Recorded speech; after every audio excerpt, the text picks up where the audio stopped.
Raj Tarun case రోజుకు ఒక మలుపు తిరుగుతుంది. ప్రతి మలుపులోనూ కూడా ఒక కొత్త విషయం అనేది బయటకు వస్తుంది. అసలు ఏం జరుగుతుంది, లావణ్యకి రాజ్ తరుణ్ ఏం కావాలి, అసలు ఆవిడ ఏం ఆరోపిస్తుంది అనేది ఆవిడ మాటల్లోనే తెలుసుకుందాము. నమస్తే అండి. హలో అండి. లావణ్య గారు, మీరు ఒక ప్రేయసి, ఒక భార్య, ఇప్పుడు హంతకురాలు అవ్వాలనుకుంటున్నారు. ఎందుకంటే మాల్వి మల్హోత్రాని వాళ్ళ బ్రదర్ ని కూడా చంపేస్తానంటూ బెదిరించారనే వార్తలు వస్తున్నాయి. ఏంటది? వాళ్ళు నన్ను చంపేస్తానని బెదిరించింది వాళ్ళండి. నేను ఎక్కడ బెదిరించాను? ఇది ఎప్పుడు జరిగింది? ఇది కొత్తది. ఇందాకేమో కొత్త ఆడియో వచ్చింది అన్నారు, నేనే వినలేదు. ఇప్పుడు ఇది ఇంకో కొత్తది. చంపేస్తానని బెదిరించడం ఇదేం జరగలేదు. నేను పేరుకి చౌదరి అయినప్పటికీ నేను నాన్ వెజ్ కూడా తినను. ఒక జంతువునే నేను చంపని, ఒక మనిషిని చంపి ఆ పాపం మరి ఎన్ని సంవత్సరాలు నాకు వెంటాడుతుందో తెలీదు. సో ఏంటి, రాజ్ తరుణ్ మాల్వి మల్హోత్రాతో రిలేషన్ లో ఉన్నాడు అని మీరు ఇంత స్ట్రాంగ్ గా చెప్తున్నారు కదా, ఏ ఆధారంతో చెప్తున్నారు? అసలు మీ మాటలు మేము ఎందుకు నమ్మాలి? 100% ఆధారాలు ఉన్నాయండి. డే 1 నుంచి ఎండింగ్ వరకు వాళ్ళు ఇప్పటి వరకు ఏమేం చేశారు, ఎక్కడెక్కడ తిరిగారు, అవన్నీ. అంటే ఏదో వాళ్ళు చేస్తున్నాయి నేను స్పై చేసి పెట్టడం కాదు. మా ఈమెయిల్స్ దగ్గర నుంచి అన్నీ సింక్గా ఉన్నాయి. ఒకటి రాజ్ తరుణ్ నమ్మకం అనుకున్నాడో, మరి మరి రాదు బయటికి అనుకున్నాడో మరి నాకు తెలీదు. మావన్నీ సింక్లో ఉండడం వల్ల మా ఈమెయిల్స్ కానీ మా ఫోన్ నెంబర్స్ కానీ నాకు అది చాలా ఈజీ అయింది అంతే.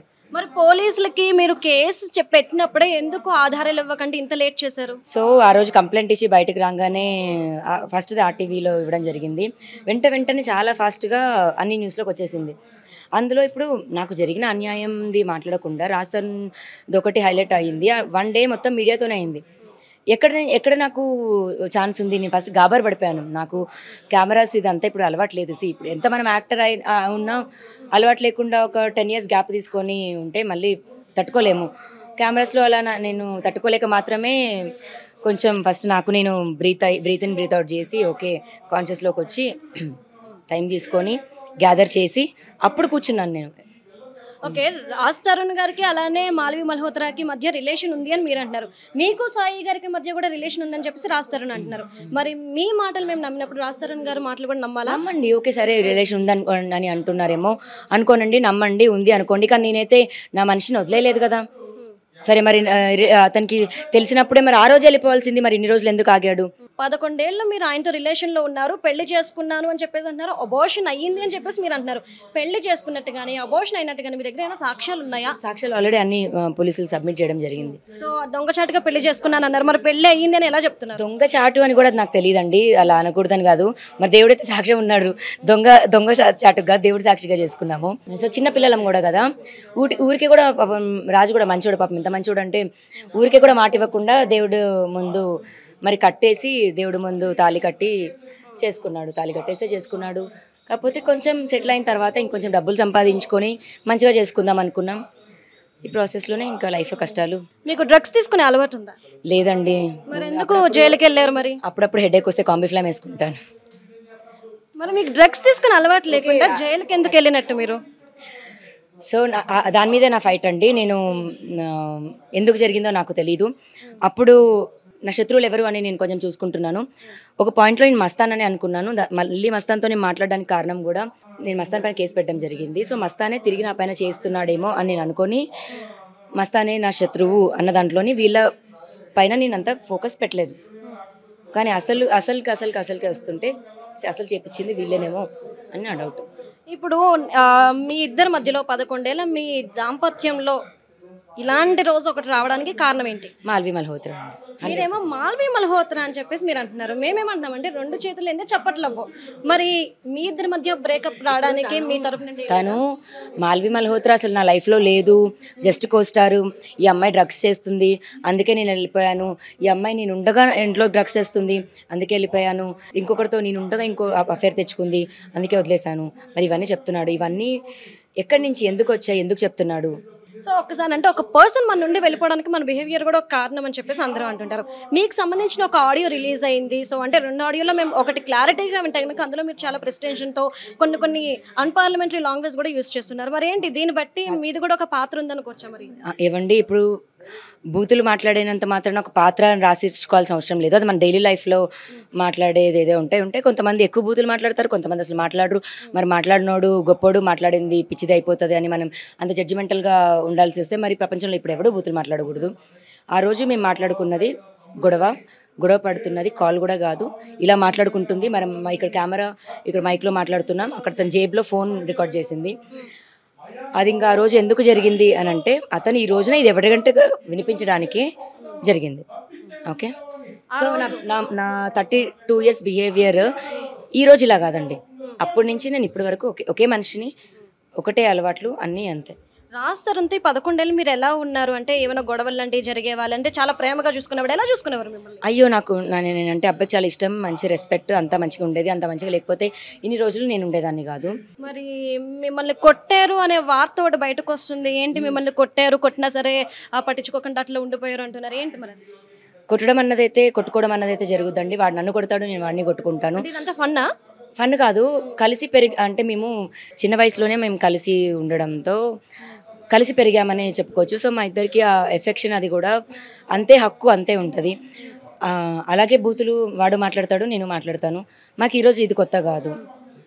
మరి మీ ఇద్దరు లైఫ్లోకి, ఇంత చక్కగా ఉన్న మీ లైఫ్లోకి సాయి ఎందుకు వచ్చాడు?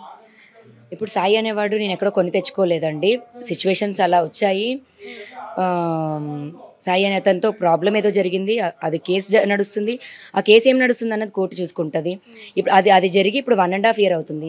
ఇతను వెళ్ళి 3 నెలలు అవుతుంది. మరి 1.5 year బ్యాక్ వెళ్ళిపోవాలి కదా అతను. ఈ రోజున ఎందుకు ఇదంతా చేస్తున్నాడు? అసలు మాల్వి మల్హోత్రాకి రాజ్ తరుణ్కి ఎలాంటి సంబంధము లేదని ఇద్దరు కూడా చెప్తున్నారు, మీరు మాత్రం గట్టిగా చెప్తున్నారు. లేకుండా లేదు అని నేను ఫైట్ చెయ్యను, ఉంది. అది ఎట్లా చెప్తున్నారు? అంత స్ట్రాంగ్ ఎలా చెప్తున్నారు? ఉంది కాబట్టే చెప్తున్నాను. స్ట్రాంగ్ ఏంటి, ఉంది. ఏ ఎవిడెన్స్ ఉన్నాయి మీ దగ్గర వాళ్ళిద్దరికి సంబంధించి? అన్నీ ఉన్నాయి. అన్నీ అంటే వాట్సాప్ చాట్ ఏముంది? వాళ్ళ వాట్సాప్ చాట్ ఉంది, వాళ్ళ కాల్ హిస్టరీ ఉంది, వాళ్ళ గూగుల్ హిస్టరీ ఉంది, వాళ్ళ స్విగ్గీ హిస్టరీ ఉంది, వాళ్ళ ఫ్లైట్ హిస్టరీ ఉంది, బ్యాంక్ స్టేట్మెంట్ ఉంది. అన్నీ మావి సింక్.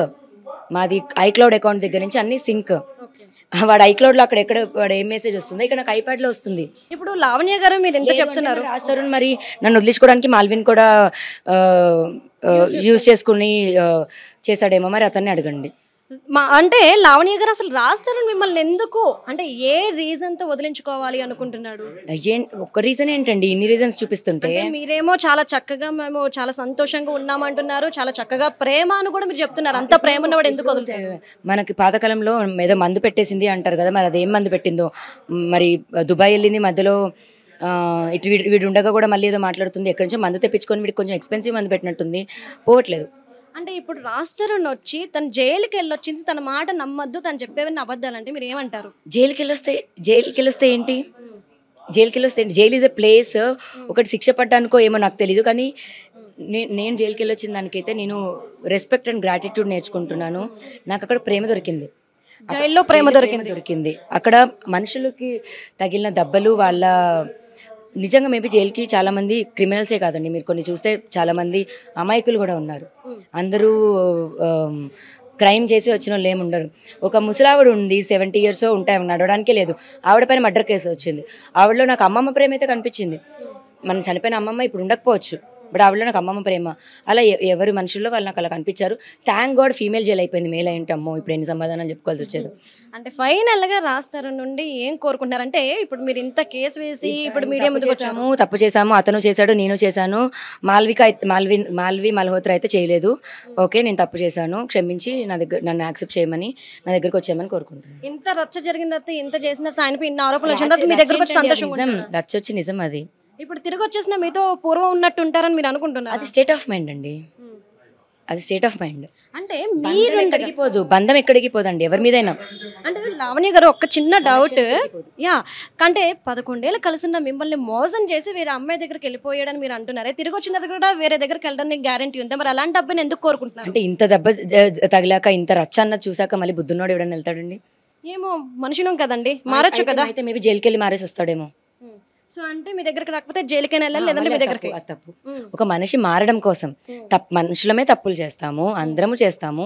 ఏదో చేసి ఏదో దగ్గర నేర్చుకుంటాము. నేర్చుకున్నాక కూడా బతికిన వాడే మనిషిని నేను నమ్ముతున్నాను. అతను అదే యాక్సెప్ట్ చేసి వచ్చి నా దగ్గరికి ఉంటాడని కోరుకుంటున్నాను. ఈ 11 ఏళ్ళ మీ రిలేషన్లో రాజ్ తరుణ్ పేరెంట్స్ మీతో ఎప్పుడైనా మాట్లాడారా? మీతో ఎలాంటి బాండింగ్ ఉండేది? చాలా బాగుండేదండి. ఫస్ట్ నుంచి ఇప్పటి వరకు మా పిక్చర్స్ అన్నీ కూడా ఉన్నాయి. 3 monthsనే 3 monthsనే 3rd monthనే మా పిల్లన్నది యాక్సెప్ట్ చేయడం జరిగింది. మొన్న వాళ్ళు వెళ్ళిపోయే 3 months అంటే రాజు వెళ్ళిపోయి 3 నెలలు అవుతుంది. నన్ను యూఎస్ ఫ్లైట్ ఎక్కించేటప్పుడు కూడా వాళ్ళ పేరెంట్సే వచ్చి ఎక్కించారు. రైట్. మొత్తం ఏదైతే మీకు న్యాయం అంటూ ఏంటి అంటే మీ రాజు మీకు తిరిగి కావాలి అని చెప్పేసి, మరి మీరు ఇంత ఫైట్ చేస్తున్నారు, మీ రాజు మీకోసం ఒక ప్రెస్ మీట్ పెట్టి వచ్చి బయటకు వచ్చి మాట్లాడలేదు, పైగా మీ మీద నిందలేస్తున్నారు. మరి దీన్ని ఎలా చూడాలి మరి మేము? ఇప్పుడు అతని పేరుకే రాజేమో కానీ నాకు లైఫ్లో కూడా రాజే అతను. చిన్న వయసు నుంచి కూడా నేను అలాగే ఉన్నాను. అండ్ మనం ఇప్పుడు మన జీవితం ఎలా ఉండాలన్నది మనం ఇంగ్లీష్లో మేనిఫెస్టేషన్ అనుకుంటామేమో, ఊహించుకుంటామేమో. నాకు మొత్తం నా ముసలి ఏళ్ళ వరకు ఏంటి అంటే కాళ్ళు వాడు సరిగ్గా నడవకపోతే వాడు వంకర పళ్ళు ఒకటి ఊడిపోయినా సరే వాడే కనిపిస్తాడు, ఆ కోడిపెంట ఎదవే కనిపిస్తాడు, నాకు వాడే కావాలి అంతే. ఇంకా లావణ్య గారు ఒకవేళ రాజు తిరిగి రాకపోతే ఒక్కసారి మీరు ఇంత బయటకు వచ్చి ఫైట్ చేశారు కదా, నెక్స్ట్ మీ ఫ్యూచర్ గురించి మీరు ఆలోచించారా ఏంటి? వాడు రాకపోతే నేను వెళ్తానండి. 10 సంవత్సరాలు ఉన్నదాన్ని ఇప్పుడు రేపు వెళ్తే ఎందుకు ఉండేవాడు? ఎవరితో ఉంటుంది ఉండడానికి? అక్కడేం మాల్వి మలహోత్రా ఉండనిస్తానా నేను వెళ్తాను. ఆ ఇల్లు కాకపోతే ఈ ఇల్లు 10 ఇల్లులు మారాము, నేను వెళ్ళి ఉంటాను అక్కడికి. డోర్ తీడా గుమ్మ ముందు పడుకుంటాను. గంటేసినా సరే మీరు అక్కడే ఉంటాను నేను. అంటే తిట్టినా చీకొట్టినా ఏమన్నా మీకు మీ భర్తే కావాలి? తిట్టాడు, కొడుతున్నాడు, అన్ని నా భర్తే నాకు కావాలి. చూసారు కదండి, ఏదైనా ఏం జరిగినా తిట్టినా కొట్టినా చీకొట్టినా కానీ నాకు నా భర్త కావాలి. నేను రాజుకి అగేన్స్ట్ కాదు, మా ఇద్దరి మధ్యన చిచ్చు పెట్టిన మాల్వి మల్హోత్రాకి మాత్రమే నేను అగేన్స్ట్ అంటూ కూడా లావణ్య చెప్తుంది. సో రోజుకొక ట్విస్ట్ కనిపిస్తున్న వీళ్ళ స్టోరీలో మరి చివరికి ఎండ్ స్టాప్ ఎక్కడ పడుతుంది అనేది అయితే మనం వెయిట్ చేయాలి.